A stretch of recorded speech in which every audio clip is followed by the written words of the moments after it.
الحمد للہ وحدہ لا شریک لہ والصلاة والسلام علی من لا نبی بعد اما بعد فاعوذ باللہ من الشیطان الرجیم بسم اللہ الرحمن الرحیم ادع الی سبیل ربک بالحکمت والموعظۃ الحسنۃ وجادلہم باللتی ہی احسن اللہم صلی علی محمد وعلی آل محمد کما صلیت علی ابراہیم وعلی آل ابراہیم انک حمید مجید اللہم بارک علی محمد وعلی آل محمد کما بارکت علی ابراہیم وعلی آل ابراہیم انک حمید مجید۔ اللہ تعالیٰ کے فضل و کرم سے تخصص فی العقائد الاسلامیہ کے اسباق کے حوالے سے جو میں نے گزشتہ کل اعلان کیا تھا کہ ہمارے اسباق کے 3 حصے ہوں گے، نمبر 1 اصول، نمبر 2 عقائد، نمبر 3 اہم اختلافی مسائل۔ آج بحمد اللہ تعالی اصول پر سبق شروع ہو رہا ہے۔ سب سے پہلا سبق اصول مناظرہ پر ہے۔ سب سے پہلے اصول مناظرہ اس لیے پڑھایا جا رہا ہے کہ عقائد میں، علم الکلام میں گفتگو کا سلیقہ آنا ضروری ہے۔ اپنے عقیدے کو بیان کیسے کرنا ہے اور غلط عقیدے کا رد کیسے کرنا ہے، اس کے لیے اسلوب کیا ہے، اس کے لیے طریقہ کار کیا ہے، ہمارے اکابر کا منہج کیا ہے، یہ سب باتیں سمجھ آنا ضروری ہے۔ اس وقت چونکہ دنیا بھر میں اعتدال کے نام پر مناظرہ کی مخالفت کی جا رہی ہے اور مناظرہ کو غلط قرار دیا جا رہا ہے، کم فہمی کی وجہ سے یہ فضا بسا اوقات بنائی جاتی ہے۔ تو یہ ضروری ہے کہ آدمی مناظرہ، علم المناظرہ، یہ چیزیں سمجھے اور سیکھے۔ شریعت میں مناظرہ کی حیثیت کیا ہے پتہ چلنا چاہیے، مناظرہ کا طریقہ کار کیا ہے پتہ چلنا چاہیے، مناظرہ کب کرنا ہے کب نہیں کرنا معلوم ہونا چاہیے، اس بارے میں قرآن کریم میں کیا ہے، احادیث میں کیا ہے، ہمارے اکابر نے قرآن و سنت کی روشنی میں کیا تعلیمات ارشاد فرمائی ہے، تو یہ سب سے پہلے سمجھنا بہت ضروری ہے۔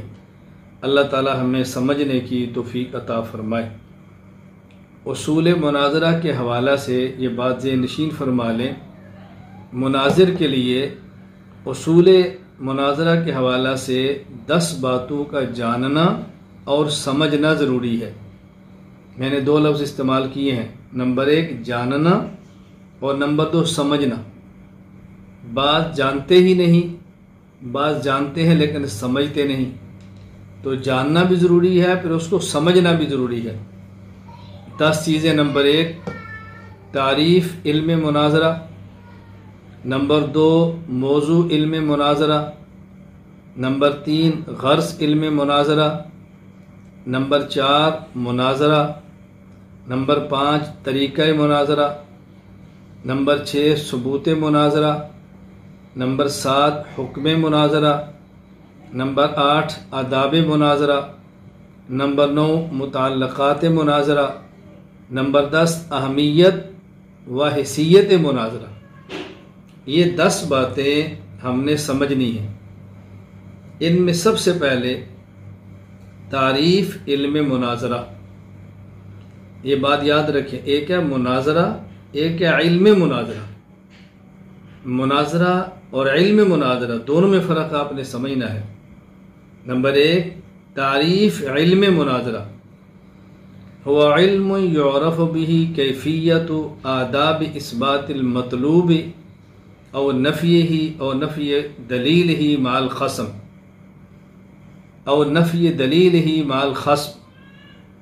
علم مناظرہ وہ علم ہے جس میں اپنے دعویٰ کے اثبات یا فریق مخالف کے دعویٰ یا اس کی دلیل کو توڑنے کے طریقے معلوم کیے جائیں۔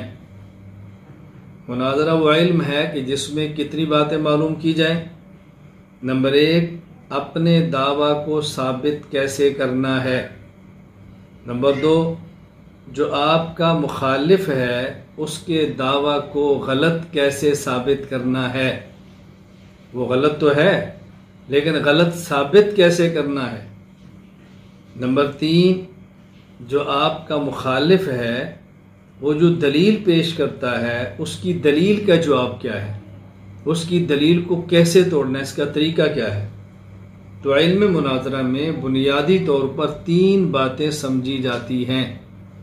نمبر 1، اپنا دعویٰ، اپنا عقیدہ، اپنا موقف، اپنا نظریہ، اپنا نقطہ نظر، جو لفظ بھی چاہے استعمال کریں، اس کو کیسے ثابت کرنا ہے۔ مخالف کا نظریہ، مخالف کا عقیدہ، مخالف کا موقف، مخالف کا نقطہ نظر، اس کو غلط کیسے ثابت کرنا ہے کہ وہ غلط ہے۔ اسی طرح جو آپ کا مخالف ایک دلیل دیتا ہے تو اس کی دلیل کو توڑنا کیسے ہے، اس کی دلیل کا جواب کیسے دینا ہے۔ مثال کے طور پہ ہمارا یہ موقف ہے، عقیدہ ہے، نظریہ ہے کہ اللہ تعالیٰ اپنی ذات، اپنی صفات خاصہ، اپنے اسماء میں یکتا ہے۔ ہم نے اس کو دلائل سے کیسے ثابت کرنا ہے، ہمارا جو نظریہ ہے ثابت کیسے کرنا ہے۔ نمبر 2، جو شخص تعدد الہہ کا قائل ہے، ایک سے زائد خدا کو مانتا ہے، یا جو شخص سرے سے الہ اور خدا کے وجود کا قائل ہی نہیں ہے، ان کے اس نظریے کو غلط کیسے ہم نے ثابت کرنا ہے۔ نمبر 3، وہ اپنے موقف پہ، نظریے پہ جو دلیل پیش کرتے ہیں، ہم نے اس دلیل کو توڑنا کیسے ہے۔ یہ ہے علم مناظرہ کی تعریف،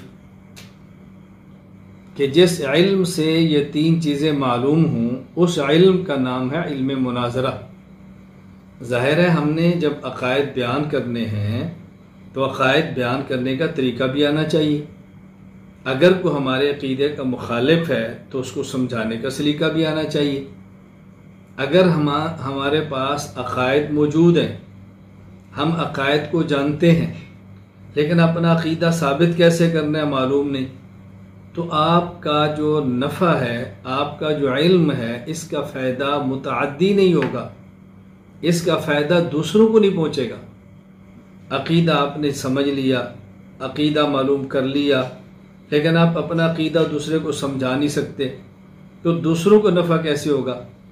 عالم تو وہ ہے کہ جس کے علم سے امت نفع اٹھائے، جس کے علم سے اخواص و عوام فائدہ اٹھائے، جس کے علم سے امت کو نفع ہو، تو آپ تو علماء ہیں، یہ علماء کو پڑھایا جا رہا ہے۔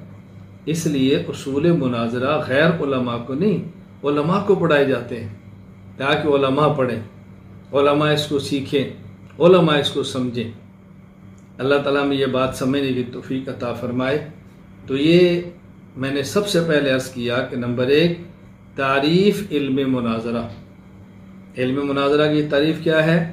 هو علم يعرف به کیفیت و آداب اثبات المطلوب او نفیہ او نفی دلیلہ مع الخصم۔ علم مناظرہ وہ علم ہے جس میں اپنے دعویٰ کے اثبات یا فریق مخالف کے دعویٰ یا اس کی دلیل کو توڑنے کے طریقے معلوم کیے جائیں۔ نمبر 2، موضوع علم مناظرہ۔ موضوع علم مناظرہ، علم مناظرہ کا موضوع کیا ہے؟ علم مناظرہ میں بنیادی چیز کیا ہے جو ہم نے سیکھنی ہے؟ الادلۃ من حیث انہا تثبت المدعا علی الغیر، وہ دلائل جو دوسرے کے خلاف دعویٰ کو ثابت کریں۔ علم مناظرہ میں ہم نے کیا سیکھنا ہے؟ علم مناظرہ میں دلائل، اور دلائل بھی کیسے کہ جو ہمارا موقف، ہمارا نظریہ ہے اور دوسرے کا نظریہ اس سے ٹکرا رہا ہے، تو ہم ایسے دلائل سیکھیں کہ جس سے دوسرے خلیف کے خلاف اپنے دعوے کو ثابت کر سکیں۔ دیکھو علم مناظرہ کا مقصد عقائد کو سیکھنا نہیں، عقائد تو سیکھیں گے علم الکلام میں، علم مناظرہ کا مقصد تو یہ ہے کہ جو ہم نے عقیدہ سیکھا ہے اس عقیدے کو اگر کوئی مد مقابل ہو تو اس کے سامنے کیسے قوت دلیل کے ساتھ ثابت کریں، کیسے طاقت کے ساتھ بیان کریں۔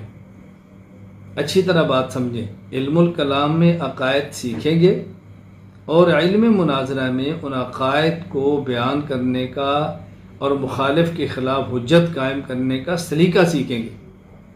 موضوع علم مناظرہ الادلۃ من حیث انہا تثبت المدعا علی الغیر، وہ دلائل جو دوسرے کے خلاف دعویٰ کو ثابت کریں۔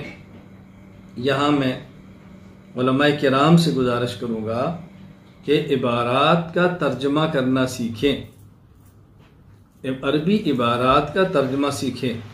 اب دیکھو میں نے ترجمہ کتنا آسان کیا ہے، الادلۃ من حیث انہا تثبت المدعا علی الغیر۔ اگر آپ اس کا ترجمہ یوں کریں گے کہ موضوع علم مناظرہ دلائل ہیں اس حیثیت سے کہ وہ ثابت کریں مدعا اوپر غیر کے، تو یہ تو آپ خود نہیں سمجھ رہے، تو آپ کا مد مقابل یا جن کو آپ سمجھانا چاہتے ہیں وہ کیسے سمجھیں گے؟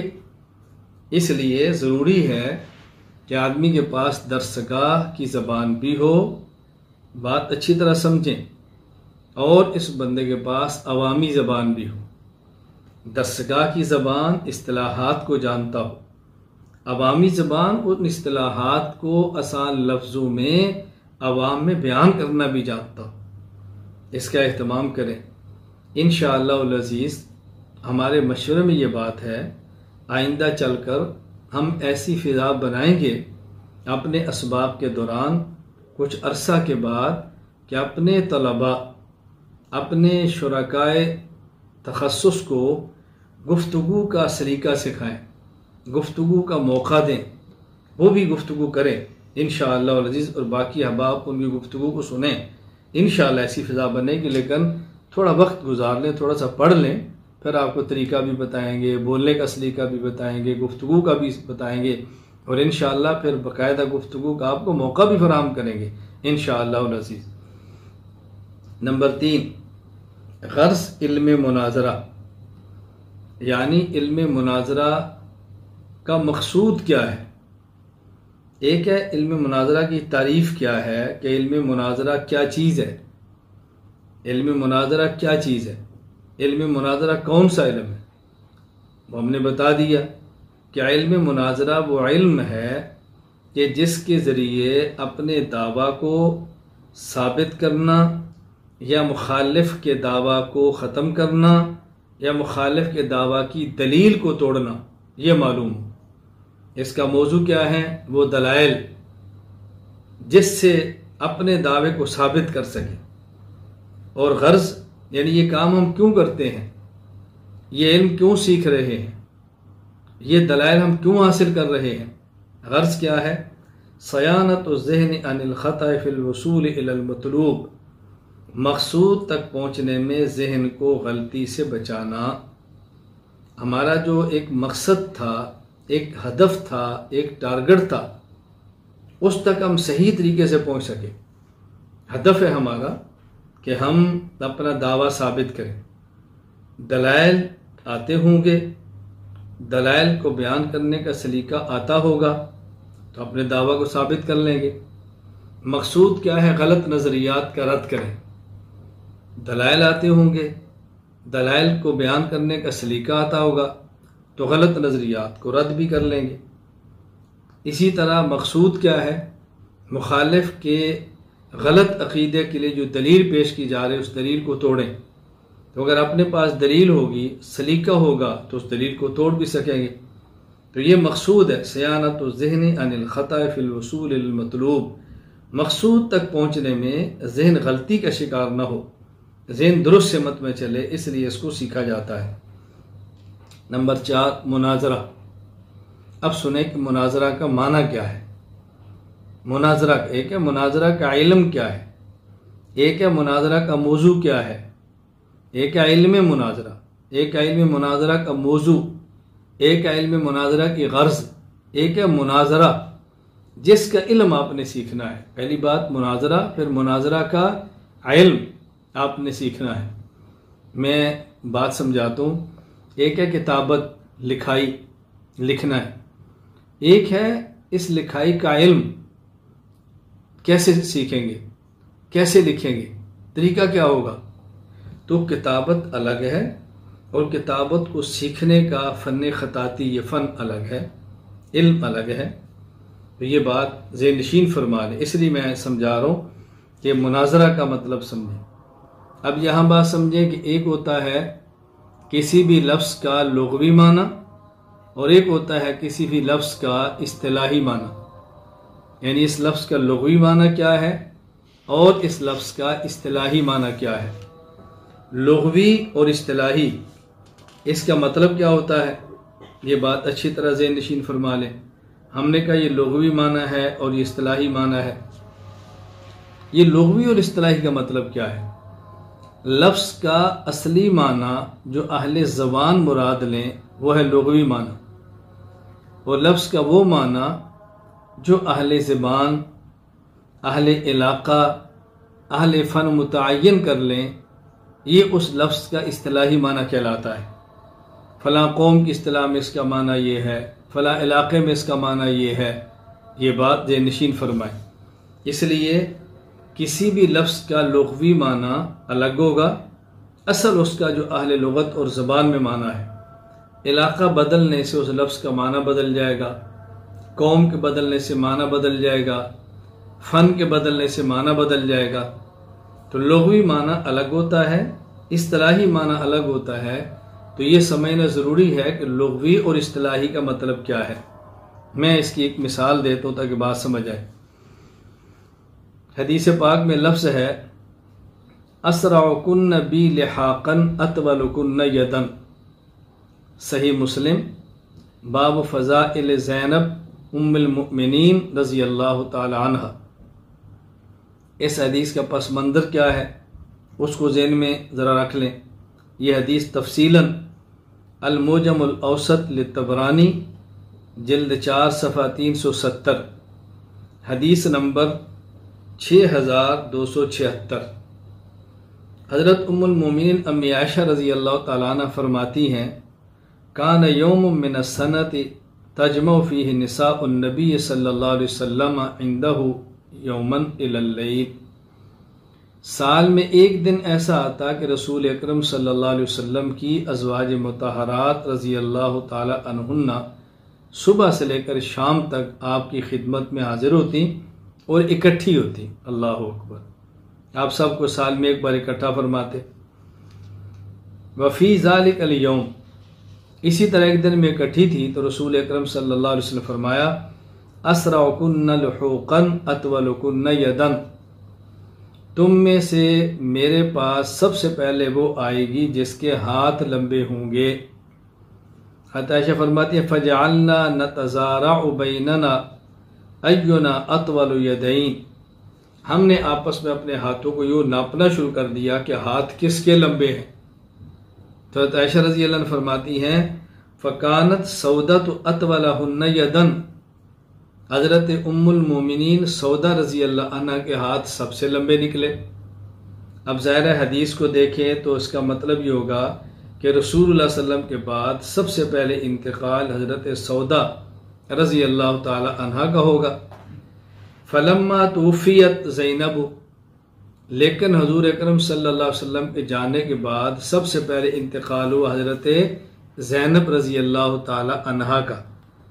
حضرت عائشہ فرماتی علمنا انہا کانت اطولہن یدن فی الخیر والصدقہ. اب ہمیں سمجھ آئی کہ حضرت زینب ہم سب سے، ان کے ہاتھ سب سے لمبے تھے. کیا معنی؟ وہ سب سے زیادہ صدقہ اور خیرات کرتی تھی.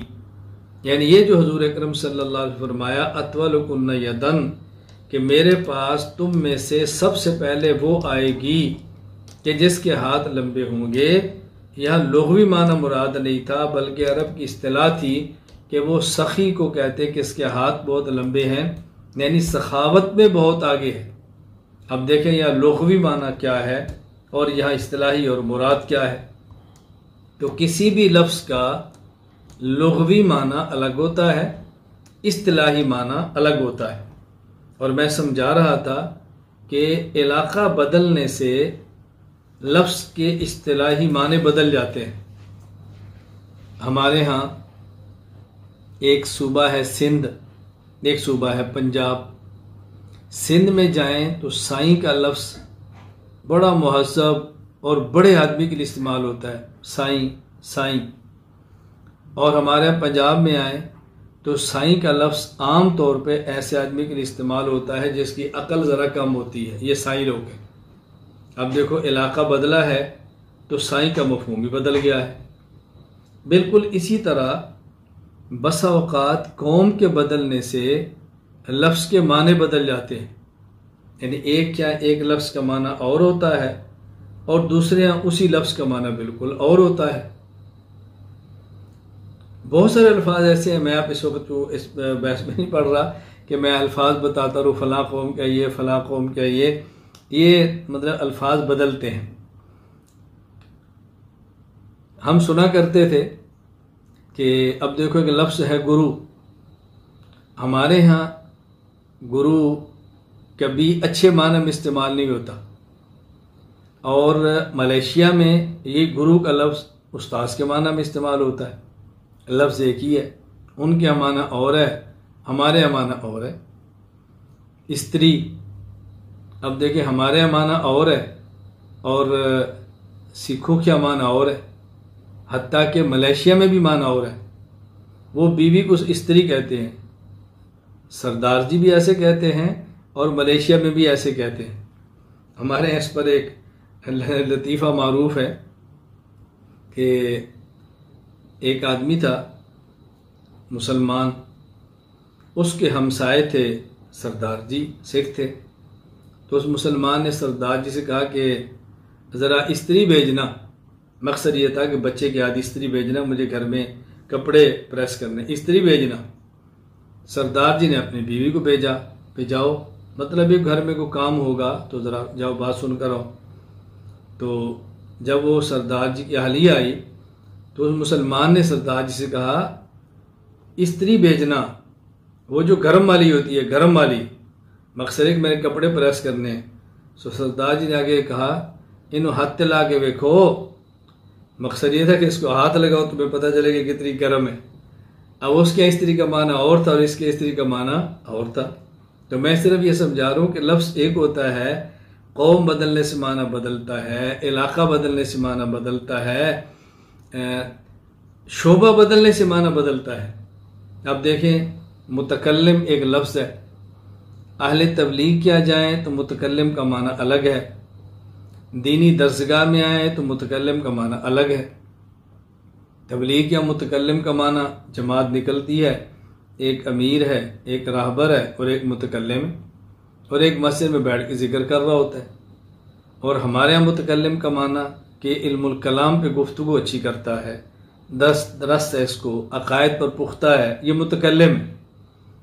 تو وہاں معنی اور ہے، یہاں معنی اور ہے، تو یہ بالکل الگ تھلگ چیز ہے نا۔ وہاں تو متکلم نے صرف اتنی بات کرنی ہے، ہم سب نے کلمہ پڑھا ہے لا الہ الا اللہ محمد رسول اللہ صلی اللہ علیہ وسلم، اس کلمہ میں اللہ سے وعدہ کیا ہے تیرے حکم کو مانیں گے، حضور صلی اللہ علیہ وسلم کے طریقے پر چلیں گے، اس کے لیے محنت کی ضرورت ہے، اسی محنت کے لیے مسجد میں جماعت آئی ہے تو آپ تشریف لیں، ذرا بات سنیں۔ وہاں اتنی بات متکلم کرے گا تو کافی ہے۔ لیکن اگر یہی بات متکلم جو عقیدے میں ہے وہ بات کرے تو کوئی مانے گا اس کو؟ اب درسگاہ میں متکلم کا معنی الگ ہے، تبلیغ کے متکلم کا معنی، شعبہ بدلا متکلم کا معنی بدل گیا۔ فن کے بدلنے سے معنی بدل جاتا ہے۔ اس کی ذرا مثال سمجھیں، اگر ایک درسگاہ حفظ کی ہے تو وہاں کلمہ کا معنی اور ہے، درسگاہ نحو کی ہے تو معنی اور ہے، گرامر کی ہے۔ اب اگر درسگاہ حفظ کی ہو اور ممتحن آئیں اور کسی بچے سے کہیں کہ بیٹا کلمہ سناؤ، وہ کہتا ہے بسم اللہ الرحمن الرحیم اللہم صلی علی محمد، بیٹا کلمہ سناؤ، وہ کہتا ہے اللہ، تو ممتحن اس کو فیل کر دے گا، راسب کیوں؟ درس گاہ حفظ کی ہو تو کلمہ کا معنی ہے لا الہ الا اللہ محمد رسول اللہ۔ درس گاہ حفظ کی ہو تو کہے گا جی 6 کلمے ہیں، کون سا کلمہ سناؤں؟ پہلا کلمہ سنو۔ لیکن اگر یہی ممتحن نحو اور گرامر کی درس گاہ کے اندر ہو اور وہ کاغذ لے اور کاغذ پر لکھے حمار اور پوچھے بیٹا کیا ہے، وہ کہ جی کلمہ، تو اس کو 100 نمبر دے گا۔ وہ کیا دے گا؟ 100 نمبر۔ اب دیکھو حفظ کی درس گاہ میں کلمے کے جواب میں اللہ آئے تو تب بھی نمبر نہیں مل رہے، اور یا نحو کی درس گاہ میں کلمے کے جواب میں کون سا لفظ آ رہا ہے پھر بھی 100 نمبر مل رہے ہیں۔ کیوں؟ حفظ کی درس گاہ میں کلمے کا معنی اور ہے اور نحو کی درس گاہ میں کلمے کا معنی اور ہے، لغوی اور اصطلاحی میں فرق ہوتا ہے۔ اسی طرح ایک لفظ ہے مشکل کشا۔ اب یہی مشکل کشا کا لفظ علم الکلام کے اندر آ جائے، عقائد میں آئے تو معنی ہے ما فوق الاسباب، مدد کرنے والا۔ یہی مشکل کشا کا لفظ اگر تصوف میں آ جائے تو اس کا معنی ہے تزکیہ کرنے والا۔ ظاہر ہے تزکیہ کرنا بہت مشکل ہے، کوئی معمولی کام تو نہیں ہے، سالہ سال رگڑے لگانے سے بھی تزکیہ نہیں ہوتا، اور وہ شیخ کتنی محنت کرتا ہے کہ بندے کا تزکیہ کرتا ہے، بہت مشکل ہے۔ آپ دیکھیں نا، ایک ظاہری بدن ہے، ایک بدن کے اندر دل ہے، ایک دل کے اندر کیفیت ہے۔ جو ڈاکٹر ہے اور طبیب ہے وہ جسم کا علاج کرتا ہے، اس سے بڑا ڈاکٹر وہ دل کا علاج کرتا ہے، اور شیخ مرشد وہ دل میں چھپی کیفیت کا علاج کرتا ہے۔ تو اس کا معنی یہ ہے کہ مرشد شیخ طریقت کا کام ماہرین قلب سے بھی زیادہ مشکل ہے۔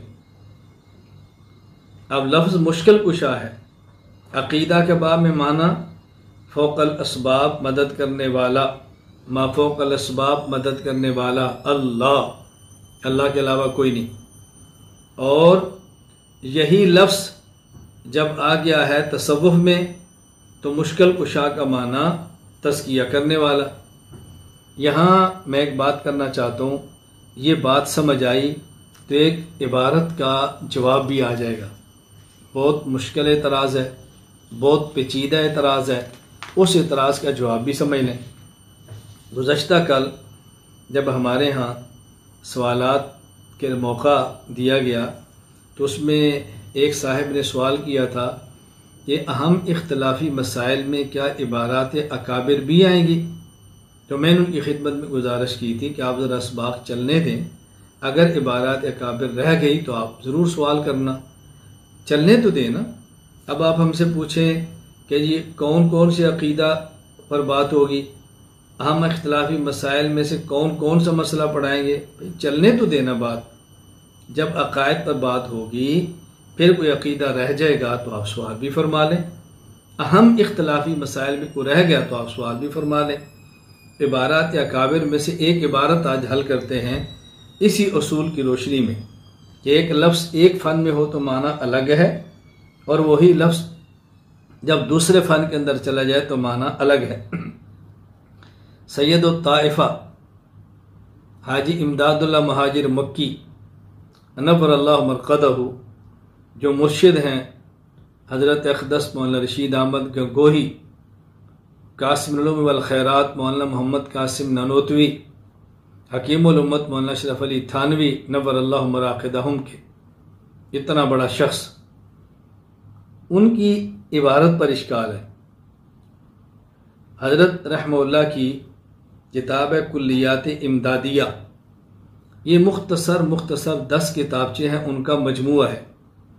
کلیات امدادیہ میں 10 مختصر کتابچے کون سے ہیں؟ نمبر 1 ضیاء القلوب، نمبر 2 فیصلہ ہفت مسئلہ، نمبر 3 نالہ امداد غریب، نمبر 4 ارشاد مرشد، نمبر 5 جہاد اکبر، نمبر 6 غذائے روح، نمبر 7 درد غمناک، نمبر 8 مثنوی تحفۃ العشاق، نمبر 9 گلزار معرفت، نمبر 10 وحدت الوجود۔ ان میں ایک عبارت ہے نالہ امداد غریب میں، نالہ امداد غریب میں رسول اکرم صلی اللہ علیہ وسلم کی ذات گرامی کو خطاب ہے، تو کہتے ہیں سخت مشکل میں پھنسا ہوں آج کل، اے میرے مشکل کشا فریاد ہے۔ سخت مشکل میں پھنسا ہوں آج کل، اے میرے مشکل کشا فریاد ہے۔ کہتے ہیں دیکھو انہوں نے رسول اکرم صلی اللہ علیہ وسلم کو مشکل کشا کہا ہے، حالانکہ مشکل کشا تو صرف اللہ کی ذات ہے، اللہ کی ذات کے علاوہ تو مشکل کشا ہے ہی نہیں۔ نمبر 2، ارشاد مرشد میں یہ عبارت ہے، دور کر دل سے حجاب جہل و غفلت میرے رب، کھول دے دل میں در علم حقیقت میرے اب، ہادی عالم علی مشکل کشا کے واسطے۔ تو یہاں حضرت علی رضی اللہ تعالیٰ عنہ کو مشکل کشا فرمایا۔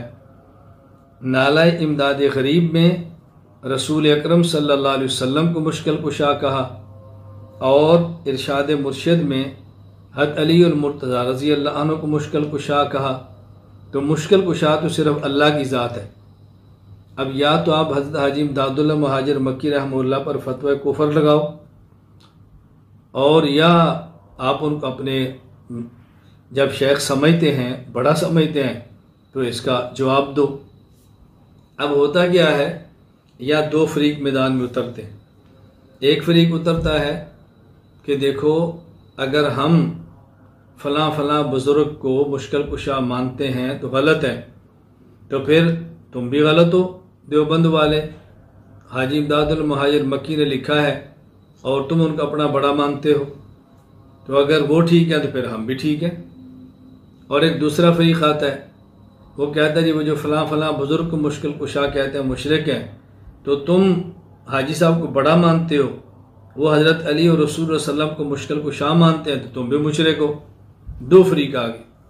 اب ہمارے ذمے ہے کہ جب ہم حضرت حاجی صاحب رحمہ اللہ کو اپنا بڑا سمجھتے ہیں تو پھر ہمیں جواب بھی عبارت کا دینا چاہیے۔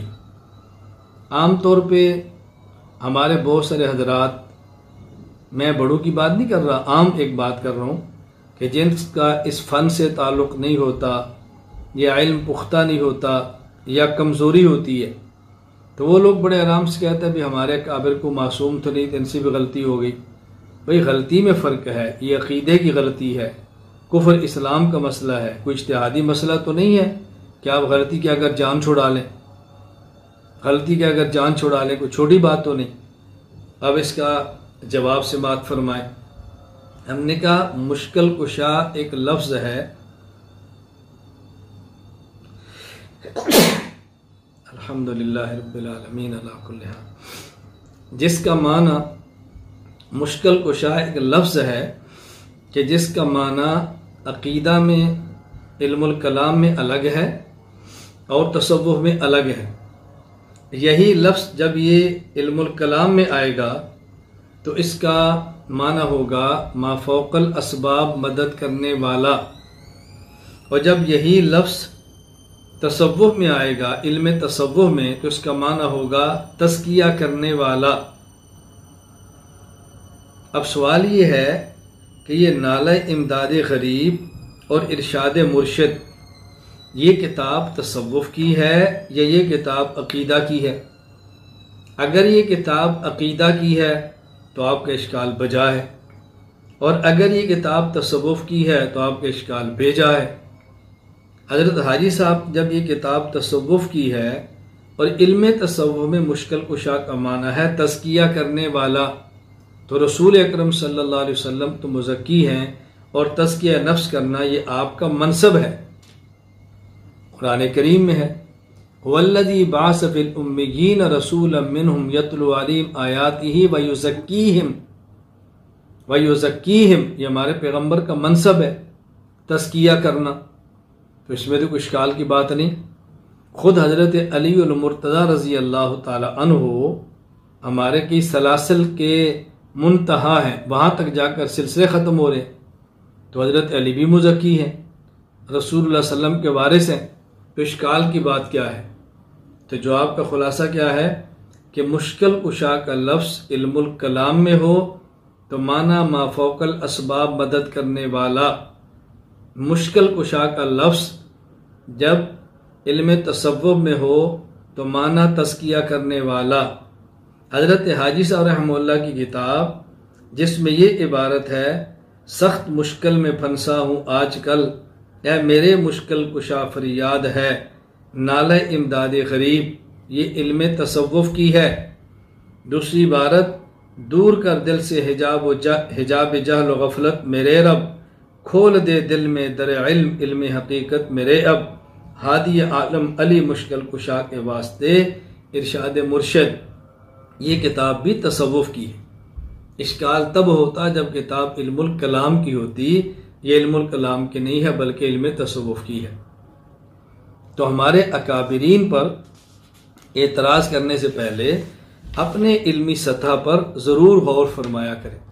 میں یہاں پہ ایک جملہ عرض کیا کرتا ہوں کہ اگر ہمارا مخالف ہمارے اکابر کی عبارات سمجھ لیتا، اعتراض نہ کرتا، ہم اکابر کے عبارات سمجھ لیتے، اعتراض کا جواب دے دیتے، وہ نہ سمجھا تو معترض بن گیا اور ہم نہ سمجھے تو مجیب نہ بن سکے۔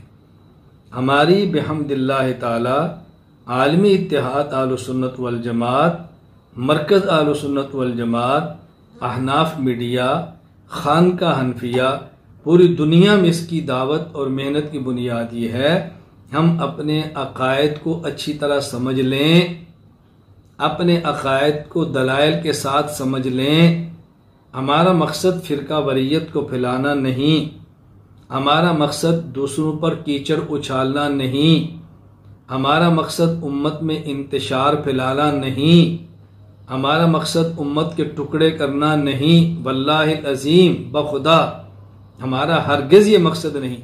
ہمارا مقصد یہ ہے کہ ہم اپنے عقائد کو سمجھ لیں، دلائل کے ساتھ سمجھ لیں، اور ہماری نسلوں کو کوئی شخص صحیح عقائد سے موڑ نہ سکے، صحیح عقائد سے دور نہ کر سکے، رائے راست سے ہٹا نہ سکے۔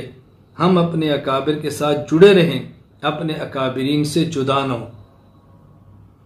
اور پھر ہمارا مقصد ہم اپنے اکابرین سے جڑے رہیں دلیل کے ساتھ، صرف اعتقاد اور عقیدت کے ساتھ نہیں، دلیل کے ساتھ۔